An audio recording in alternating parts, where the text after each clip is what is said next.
alguma coisa? Vamos que eu tô morrendo de fome. Gira, deseja alguma coisa? Opa. Eu vou querer um pão de queijo. Cara, eu vou querer um suquinho de abacaxi e um sanduíche. Ok, não capricha. Aí, valeu. Então, moço, Então, moça. já decidiu?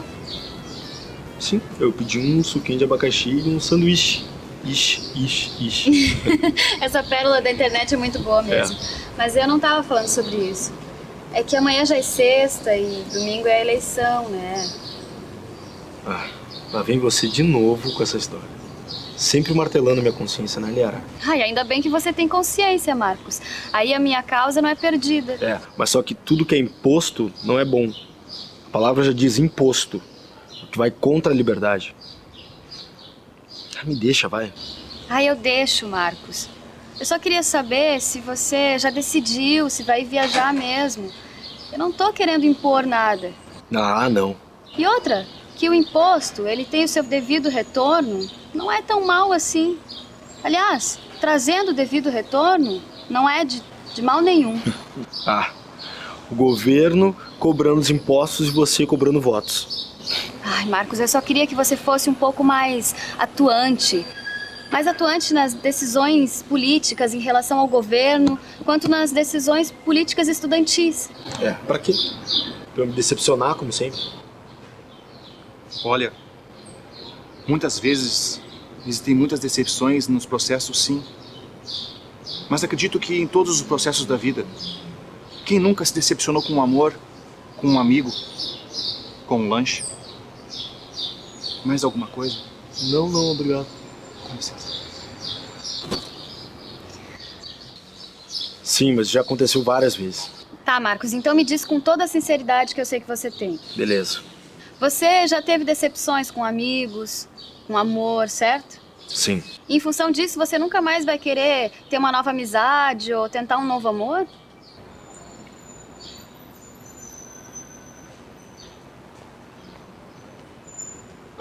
Obrigada. Este pão de queijo é delicioso. Vamos querer mais alguma coisa? Cara, tem uma mordaça, porque se tiver, traz uma pra ela. Ai, para, Marcos. Não dá bola, moço. Ele é meio maluco. Tá louco, Marcos? Tá, e aí? Você não me respondeu ainda. Aqui esse silêncio era uma reza pro meu amigo, pra que ele não perca por um voto e esse voto aí seja o meu um voto. Ah, sim, Marcos. Então vai nessa tua viagem. Aliás, o que é mesmo um voto? Lembrando que na votação passada a diferença foi de 12 votos. Se você e mais 11 forem viajar... Tá bom, Liara. Eu vou votar. Ah, pessoa chata. Agora é aquela hora que eu falo aquela frase que eu sempre escuto. Como é que é mesmo? Perdeu. Essa frase é minha. E você não pode usar agora. Porque se eu fui tão contundente na minha defesa de causa? Porque no final quem perdeu é você. Você tá muito enganado, sabia? Tem certeza? Seu cretino! Perdeu. Comeu meu pão de queijo. Tá, Marcos, vamos aproveitar que a gente tá aqui que eu tenho que estudar ainda pra uma prova que eu tenho. Ok. Vamos ficar por aqui que eu ainda tenho uma papelada pra arrumar da faculdade.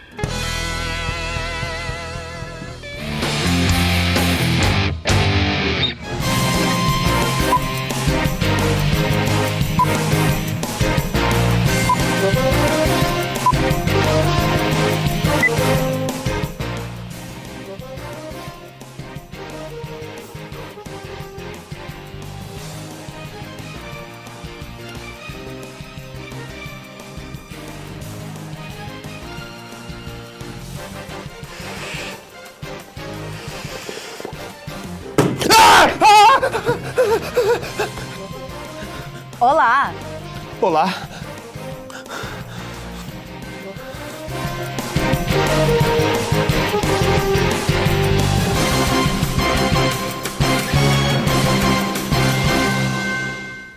Essa aí não é a camisa do boneco? Povo, território e governo, eis os elementos que compõem o Estado. Por quê? Qual a finalidade do Estado? O que significa buscar o bem comum? Império, Estado de Israel, Estado grego, romano, medieval, monarquia absolutista, liberalismo, pelo que passamos para chegar aonde chegamos. tanto se fala nela, mas sabemos realmente os seus princípios? Democracia. Teremos algum repórter estranho hoje? Quem é Leandro Matsumoto? É o nosso comentarista, professor, elucidador de dúvidas. Ah... Iniciamos mais uma edição do Jornal Formação. Fique conosco! A ordem jurídica soberana que tem por fim o bem comum de um povo situado em determinado território. O que é isso? O Estado, ou ainda pelo conceito de Max Weber, uma organização que detém o monopólio do uso legítimo da violência dentro de determinado território. É Leandro Matsumoto quem explica. Bom, o conceito clássico de Estado, ele traz a seguinte colocação. Ele coloca aqui, Estado é um agrupamento humano que vive em determinado território sob um determinado governo. Repetindo aqui para que você possa ter uma análise com mais calma, Estado é um agrupamento humano que vive em determinado território sob determinado governo. Com isso, com esse conceito básico, nós podemos extrair 3 elementos de composição do Estado de extrema importância para os nossos estudos.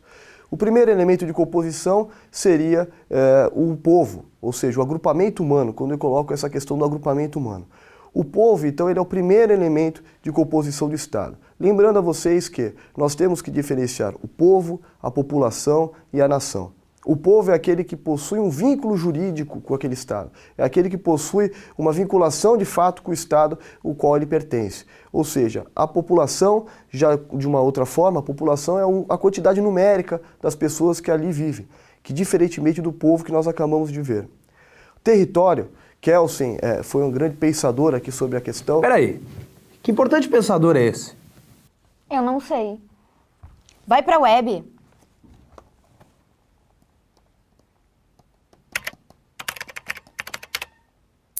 Ah... Oi, meu nome é Hans Kelsen. Fui um filósofo austro-americano e jurista. Sofri muita perseguição intelectual. Minhas ideias são atacadas e respeitadas até os dias de hoje. Sou considerado um marco na história mundial do pensamento jurídico e o maior jurista do século XX. Tenho mais de 400 obras escritas. Kelsen ele delimitava território como sendo a base territorial, a base geográfica pelo qual o Estado está instalado. Então nós temos lá o povo dentro de uma base territorial, que nos conceitos de Kelsen seria o território propriamente dito, a base geográfica, a base física territorial. Ou seja, a limitação territorial que nós temos seria denominada aqui o território propriamente dito do nosso conceito. E por fim nós temos aqui no nosso conceito a questão do governo. O governo vem a ser aquele que realmente executa as políticas públicas, as políticas implementadas, aquele que vai fazer as políticas chegarem a você, a todos nós que somos aí cidadãos de uma sociedade organizada. Então, esses 3 elementos, o povo, o território e o governo, formam uma base elementar para a conceituação do Estado. Eles compõem o Estado. Mas para que serve o Estado? Buscar o bem comum, o interesse da coletividade. Volta, professor Leandro. A finalidade do Estado ela é uma só. A finalidade do Estado ela busca sempre a finalidade de alcançar o interesse da coletividade, de alcançar o interesse público, ou seja, o interesse de todos nós enquanto cidadãos. Não é porque o governante, seja ele A, B ou C, ele deve buscar os interesses próprios dele. Compete aqui ao governante eleito, aquele que exerce a participação que a sociedade deixou ele lá, colocou ele no governo, compete a este governante ele representar as vontades populares e a vontade da sociedade. Por isso, toda a vontade do Estado, toda a finalidade do Estado deve ser contemplada na finalidade do interesse público. Então vamos supor, como exemplo aqui para vocês, se eu sou um governante e eu tenho lá um orçamento X para poder fazer uma obra, para poder fazer investimento. Este investimento que eu vou fazer aqui na minha cidade, na sua cidade, ele deve ser aquele investimento que busca, que visa sempre o melhor interesse da coletividade e não o interesse do próprio governante. O governante ele não deve governar para si próprio. Ele deve sempre governar para a sociedade, para a população e para a sociedade que o elegeu. Então, esta é a grande finalidade do Estado. Compete sempre ao governante buscar as melhores saídas, as melhores soluções para que possa percorrer o interesse e a finalidade da sociedade como um todo. Buscando a finalidade, buscando o interesse da coletividade, o governante estará praticando aquilo que as teorias, aquilo que todos os livros colocam como interesse, como objetivo principal do Estado, que é percorrer o interesse público. Momento Túnel do Tempo. Nosso repórter Raul Seixas vai a campo e nos explica a trajetória, a evolução da civilização e como era a organização estatal anteriormente. Por que o Raul Seixas é repórter? Porque ele é o único que nasceu há 10.000 anos atrás. Ali, ó. Prestem atenção, eis as características de cada organização estatal. O Estado antigo, os chamados grandes impérios, destacam as características da natureza unitária e a religiosidade. O Estado de Israel, o rei de Israel era a representação da vontade divina e executor da vontade de Deus, mas possuía limitações nas regras legais. O Estado grego, onde houve um grande avanço da democracia com a participação nas chamadas assembleias populares, era constituído por pequenos burgos que formavam uma cidade completa, chamados polis.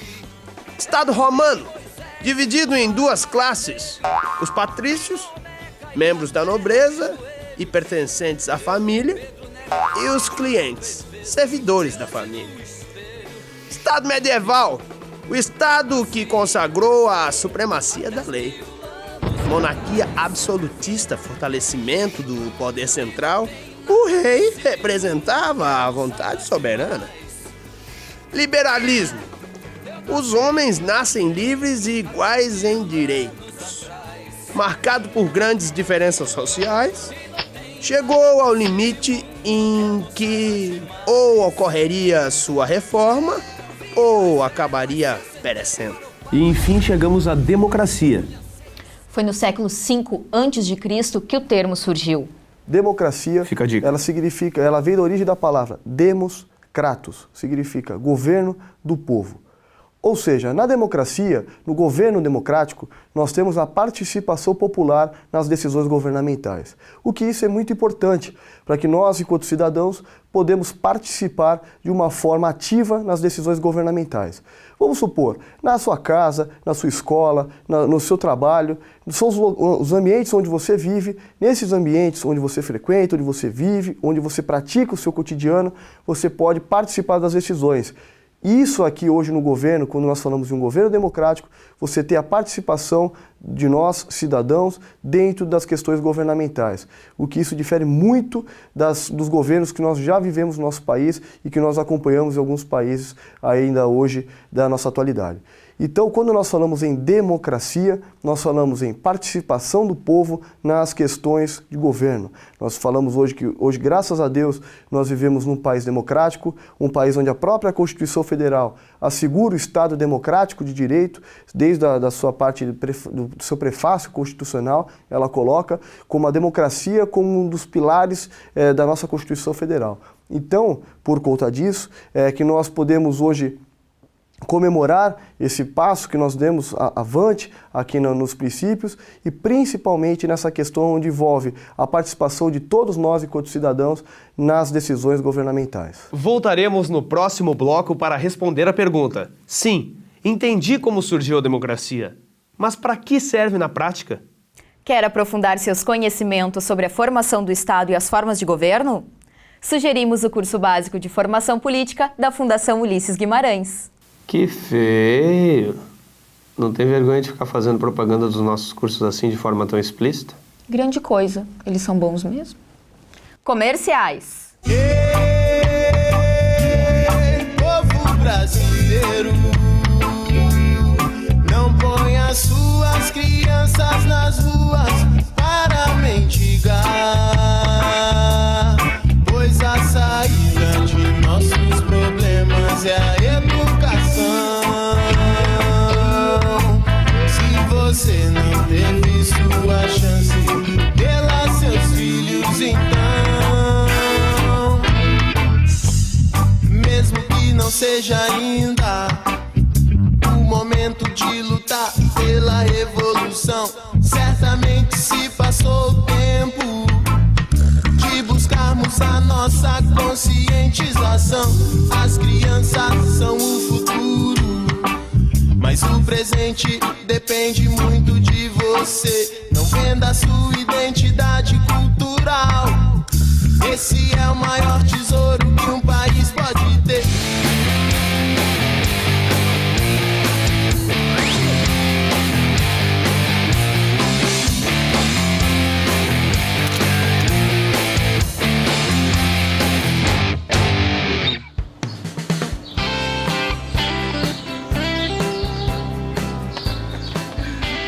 Ai, tava muito legal. O que tava muito legal? A manifestação, Marcos.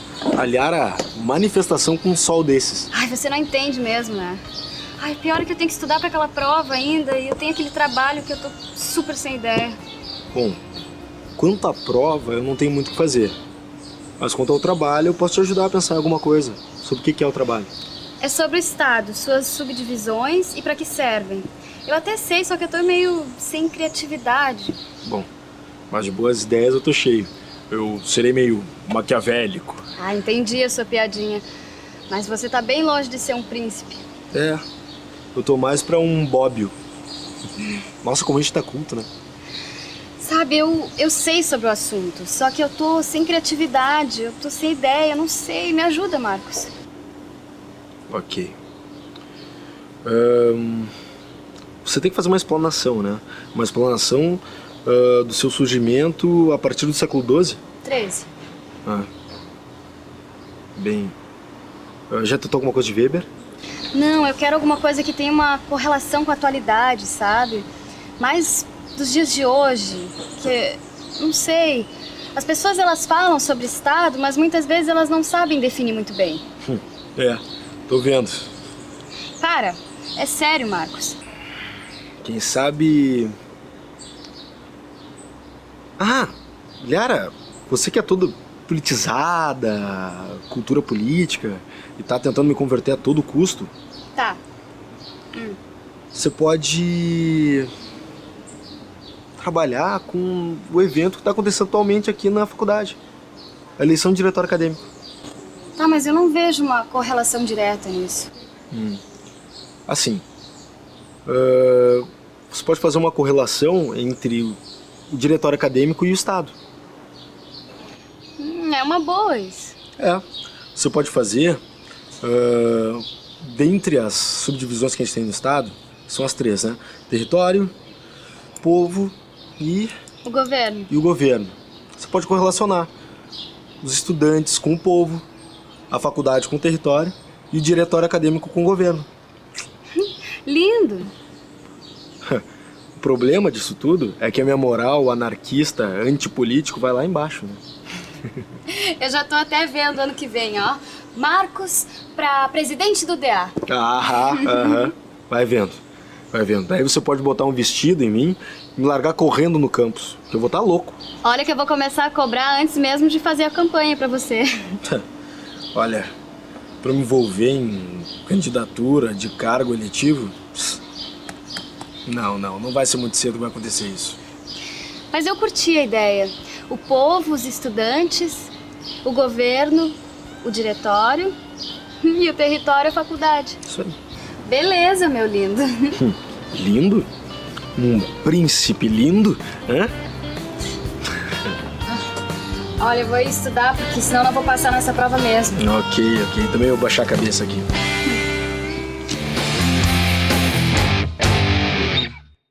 O que fazemos com a nossa democracia? Para que ela serve? Conheça os 3 princípios importantes dos estados democráticos. Direta, indireta ou representativa? E ainda, semidireta ou participativa? Quais são os tipos de democracia? O que é um plebiscito? Um referendo? Iniciativa popular? E a nossa Constituição nisso tudo? Professor Leandro, chega de tanto suspense. Queremos saber para que serve a democracia. Empolgou? Boa pergunta.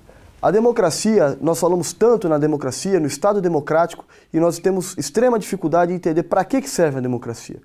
A democracia, ela serve para que a maioria possa decidir de fato nas decisões governamentais, nas decisões de outras esferas quaisquer. Vejamos, desde a sua casa, onde você numa simples reunião da sua família, a maioria pode tomar a decisão qual viagem vai fazer, para qual lugar a sua família vai querer viajar, até o rumo do seu país é decidido pela maioria. Ou seja, quando nós falamos em democracia, nós falamos em decisão pela maioria. A maioria decide qual rumo vai tomar, seja na sua família, seja no seu ambiente de trabalho, seja na sua escola, seja na sua cidade, até no seu país. Daí a importância de nós estarmos no Estado democrático, daí a importância de nós presenciarmos esse momento novo em que a democracia se consolida e nós temos as decisões tomadas por nós, cidadãos. A democracia possui 3 pilares. Primeiro, a supremacia da vontade popular. Todo o poder emana do povo, que o exerce por meio de representantes eleitos ou diretamente. Esse é um trecho da nossa Constituição, ou seja, a vontade popular é um fundamento constitucional para a gente. Preservação da liberdade. A liberdade em todo o seu entendimento, de expressão, pensamento, opinião. E a igualdade de direitos. Todos são iguais perante a lei, sem distinção de qualquer natureza, garantindo-se aos brasileiros e estrangeiros residentes no país a inviolabilidade do direito à vida, à liberdade, à igualdade, à segurança e à propriedade. Esse é outro trecho da nossa Constituição. E ainda existem 3 tipos de democracia. Norberto Bobbio, importante pensador, é quem vai nos explicar. Democracia representativa ou indireta, onde o povo elege seus representantes que passam a responder em nome para administrar e conduzir o Estado. A democracia direta é o exercício do poder político pelo povo através de assembleias. E ainda temos a democracia participativa, ou também chamada de semidireta. Matsumoto, meu querido, passo a bola para ti. Explica esta modalidade de democracia. A democracia participativa é uma evolução do conceito de democracia. Quando nós falamos em democracia participativa, nós falamos em uma democracia onde nós temos a representação de um coletivo por meio de determinadas entidades, determinadas situações específicas. Por exemplo, quando nós falamos da questão estudantil, você que é estudante, nós que somos estudantes, nós colocamos a questão de problemas no seu estudo, no problema do seu ensino, na sua grade curricular. Nós temos movimentos de estudantes na sua faculdade, na sua escola, como diretórios centrais de estudantes, grêmios estudantis, que servem para representar os anseios dos estudantes especificamente. Então, quando nós falamos em democracia participativa, e nesse exemplo que eu coloco aqui do movimento estudantil em si, nós falamos em que a participação do estudante por meio de um órgão representativo, seja ele um grêmio estudantil, seja um diretório central dos estudantes, serve para reivindicar as demandas dos estudantes ali colocadas. Mas esse Matsumoto é muito bom, não? Me dá mais um exemplo aí. Entre as formas de participação, de democracia participativa, nós podemos elencar o Conselho, que é uma inovação que a Constituição Federal assegurou e que nós temos diversas formas espalhadas aí entre nós. Nós temos o Conselho da Saúde, o Conselho de Segurança, o Conselho da Criança e do Adolescente, e especificamente um que eu gostaria de trazer, o Conselho da Juventude. Quando nós falamos em Conselho da Juventude, ele tem a necessidade de poder discutir as políticas de juventude, deliberar sobre essas políticas de juventude e, ao mesmo tempo, fiscalizar o poder público na implementação e na execução dessas políticas específicas para os jovens. Quando nós falamos participação da juventude dentro dos conselhos, nós colocamos que é importante essa instrumentalização, essa institucionalização por parte das políticas públicas por meio dos conselhos, porque através dos conselhos é que nós vamos deliberar e poder fiscalizar de fato e concreto as políticas implementadas na nossa cidade, no nosso estado e também no nosso país. O que a nossa Constituição diz disso tudo? Pergunta pra ela. E a Constituição fala. Fala. Constituição! Eu, a Constituição, digo que a soberania popular será exercida pelo sufrágio universal e pelo voto direto e secreto, com valor igual para todos e nos termos da lei, mediante plebiscito, referendo e iniciativa popular. Lembro que o plebiscito é uma forma de consulta prévia à população ao ato administrativo ou legislativo.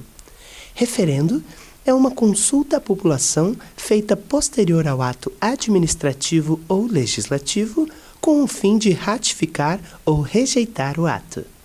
E a iniciativa popular é a forma com que o cidadão tem de apresentar um projeto de lei. Depois desse bate-papo com a Constituição... Comerciais. Chegou a hora dessa gente bronzeada mostrar seu valor. Eu fui a penha, fui pedir a padroeira para me ajudar. Salve o morro do Vintém, pendura a saia, eu quero ver. Eu quero ver o tio Sam tocar bandeiro para o mundo sambar. O tio Sam está querendo conhecer a nossa batucada. Anda dizendo que o molho da baiana melhorou seu prato. Vai entrar no cuscuz, acarajé e abará. Na Casa Branca já dançou a batucada de ioiô iaiá. Brasil, esquentai vossos pandeiros, iluminai os terreiros, que nós queremos sambar. Há quem sambe diferente noutras terras, outra gente um batuque de matar.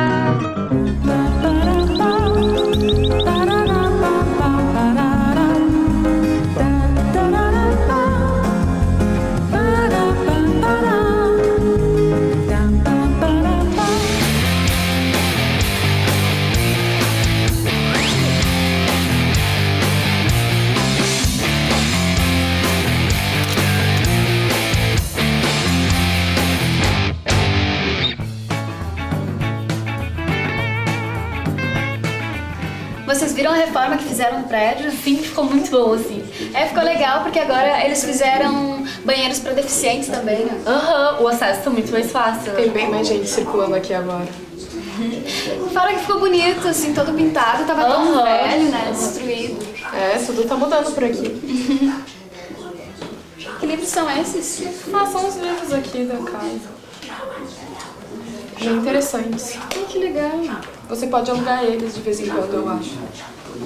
Isso aí que é o carinha da outra chapa? É. Então quer dizer que veio votar naquele candidatozinho? Olha só, cara, eu não sou de briga, não sou de discussão. Eu acho que você tá um pouco enganado quanto à vista do meu amigo, entendeu? É. Então rebeldezinho, aquele que só quer aparecer, vai ter o candidato? Ele é até polêmico, sabia? Peraí, entendi. Vai votar porque é amiguinho. Olha só. Se defender o que ele acha que é correto, é querer aparecer, eu não vejo nenhum problema nisso. E ó, ele tá há tempos nessa correria aí, entendeu? Desde o Grêmio Estudantil do colégio, o cara vem tendo conquistas pra nós. Tudo por ele. E quem é que ia viajar? Eu ia viajar, mas eu não fui viajar. Porque eu vim aqui para fazer com que pessoas como você não elejam uns carinhas aí que querem aparecer. Aliás, ouvindo isso aí, eu acho que não sou bem eu que tá viajando. Quer dizer o quê, cara? Que eu que tô viajando? Não, meu. O Bob, um amigo meu.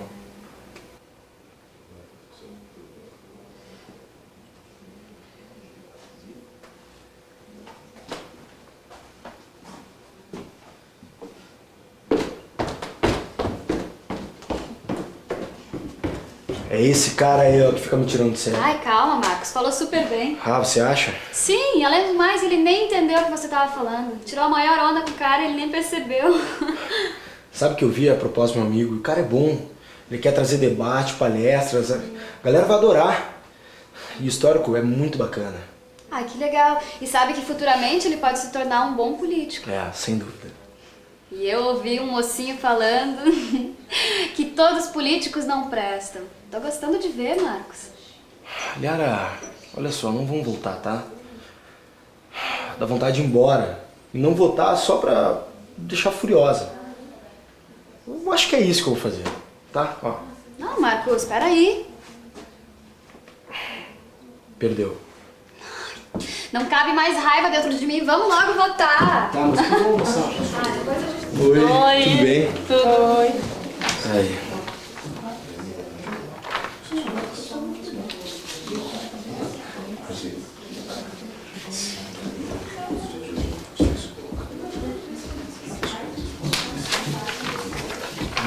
Que está sua saúde? Ah, obrigado.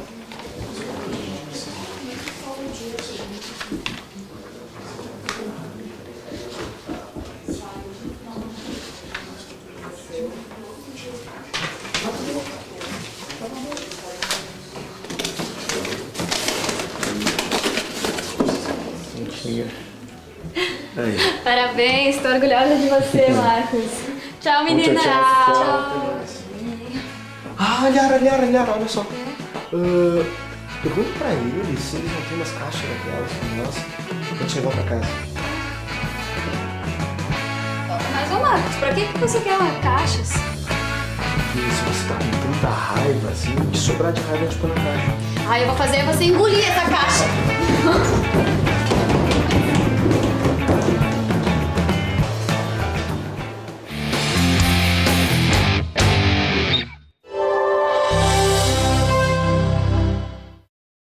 Todas as características clássicas, quer dizer, é um exemplo quer dizer, mais típico de desigualdade de oportunidade. É um exemplo clássico, quer dizer, alguns jovens têm oportunidades, outros não têm oportunidade, e isso é o que a gente chama de desigualdade de oportunidades, e isso está totalmente relacionado com aquelas variáveis que todo mundo sabe quais são, quer dizer, tem a ver com ambiente familiar, quer dizer, os jovens que têm melhores oportunidades são os brancos, aqueles que vêm de famílias que têm uma renda per capita mais alta, mas mais do que renda per capita mais alta são aqueles que os pais têm um nível de escolaridade mais alto, que às vezes é mais importante a escolaridade do pai, que tem a ver com as conexões sociais, etc., o capital social, do que às vezes o nível de renda, tá certo? Quer dizer, você tem um pai...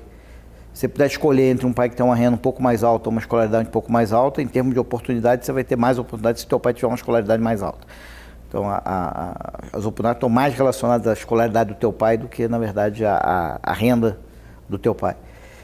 Isso está muito relacionado à localização geográfica. Quer dizer, se é filho de alguém com a mesma escolaridade, mas você está no Nordeste...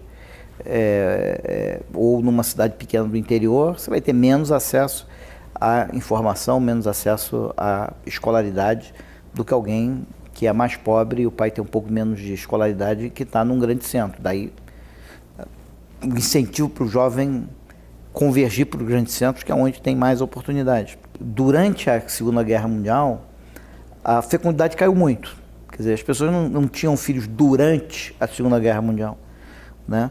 Mas logo que acabou a Segunda Guerra Mundial, todos os filhos que as pessoas queriam ter, elas tiveram que instantaneamente. Então, de 45 até 1950, você tem uma explosão no número de nascimentos e depois cai dramaticamente.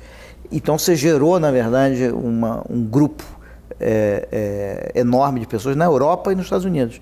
E esses caras, eles entraram meio que no mercado de trabalho no final da década de 60, por aí, e grande parte, vamos dizer, do avanço europeu e americano aconteceu exatamente nesse momento em que eles tinham essa força de trabalho enorme. Dado que eu vou ter esse grande contingente de trabalhadores, que vai ser o maior que eu já tive e maior do que o que eu já terei, eu tenho que preparar tudo para eles, tá certo? Porque eu já sei que eles vão pagar uma certa conta por serem grandes. Então eu tinha que preparar esse pessoal da melhor maneira possível. Só tem que, cá entre nós, essa preparação tinha que ter começado 15 anos atrás. Porque parte desse pessoal já está saindo do sistema educacional, que não foi o melhor sistema educacional do mundo, tá certo? Se a gente tivesse já um sistema educacional no nível do Chile, em que educação média é tempo integral, tá certo? Quem quiser educação técnica tem. A gente teria preparado melhor essa juventude. Eu acho que agora começar a fazer uma política para preparar essa juventude já está um pouco... A gente tem que fazer tudo o que a gente puder fazer para dar a essa juventude a melhor condição do mundo, mas a gente tem que entender que parte dessa preparação, se a gente fosse fazer um plano estratégico para preparar essa juventude para o bônus demográfico, a gente tinha que ter começado de uma maneira mais arrojada há mais tempo. E talvez a gente tenha feito tudo que poderia ser feito. E na verdade, esse bônus demográfico veio talvez um pouco antes do que talvez tivesse sido melhor que esse bônus viesse um pouco mais para frente, na hora que a gente estivesse mais preparado para lidar com ele. Recapitulando, revendo, recordando, repassando, revisando. Com Gabriel Verbo, Souza. Relembrando então, o conceito clássico do Estado que vimos diz que o Estado é um agrupamento humano que vive num determinado território sobre um determinado governo. São 3 os elementos de composição do Estado: o povo, ou seja, o agrupamento humano; o território, a base territorial, a base geográfica pelo qual o Estado está instalado; e o governo, aquele que executa as políticas públicas e as políticas implementadas, aquele que vai fazer chegar a política até nós, que somos os cidadãos de uma sociedade organizada. A finalidade do Estado é o interesse público, o interesse da coletividade. Antes de chegarmos ao atual modelo de democracia, passamos pelo Império, Estado de Israel, Estado grego, romano, medieval, monarquia absolutista e liberalismo. Essa foi a evolução da civilização e como eram as organizações estatais antigamente. O termo democracia surgiu na Grécia Antiga em 5 a.C. Ele vem das palavras demos e kratos, que significa governo do povo. A democracia serve exatamente para que a maioria possa decidir de fato. Por exemplo, vamos supor que a sua casa seja uma grande democracia, assim como seria o Estado ideal. E numa reunião familiar simples, você, com a maioria da sua família, decidisse qual viagem iria fazer e para onde a família inteira iria. Até o rumo do seu país é decidido pela maioria. Ou seja, quando nós falamos em democracia, nós falamos em decisão pela maioria. A democracia possui 3 pilares: a supremacia da vontade popular, a preservação da liberdade e a igualdade de direitos. E existem 3 tipos de democracia: a direta, que permite participação direta da sociedade, como exemplo voto, plebiscito, referendo e iniciativa popular; a indireta ou representativa, ou seja, a população participa de forma representada nas decisões governamentais.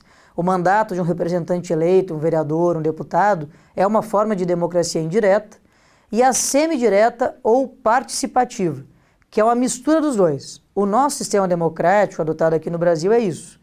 Entre as formas de prática da democracia participativa, podemos elencar os conselhos, que são uma inovação que a Constituição Federal trouxe. Nós temos diversas formas espalhadas entre nós esses conselhos: conselhos da saúde, segurança, o Conselho da Criança e Adolescente e o Conselho de Juventude, entre outros tantos exemplos que a gente poderia utilizar. E aí, colega de bancada, topa um filminho hoje?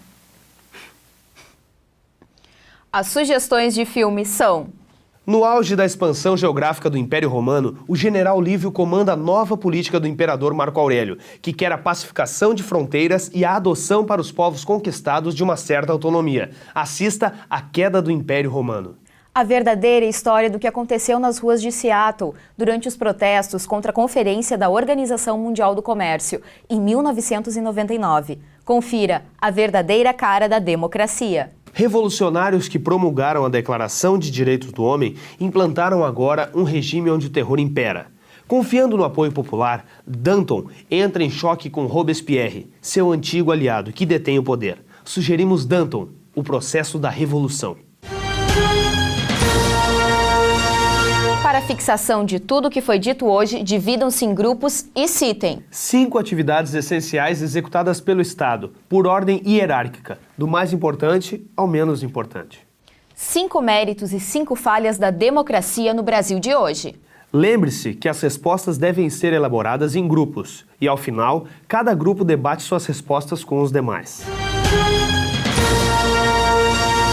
Considerando que o reconhecimento da dignidade inerente a todos os membros da família humana e de seus direitos iguais e inalienáveis é o fundamento da liberdade, da justiça e da paz no mundo. Considerando que o desprezo e o desrespeito pelos direitos humanos resultaram em atos bárbaros que ultrajaram a consciência da humanidade e que o advento de um mundo em que os homens gozem de liberdade de palavra, de crença e da liberdade de viverem a salvo do temor e da necessidade foi proclamado com a mais alta aspiração do homem comum.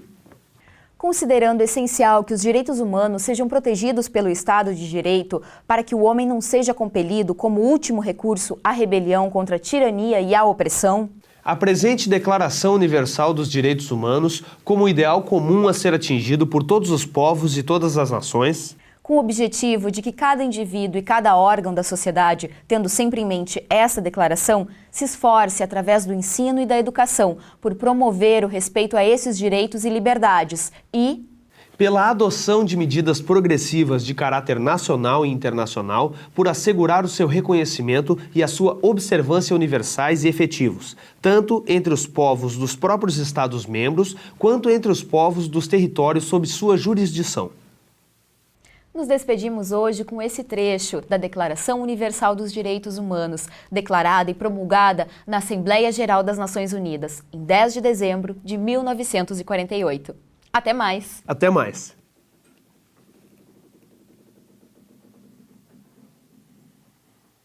Corta! Não vai me aprontar nada hoje? Eu fiquei comovido com esse texto. Mesmo? Paz? Paz. Ai, bate aqui. Ai! Que nojeira é essa? Que nojeira é essa droga? Eu não trabalho mais aqui!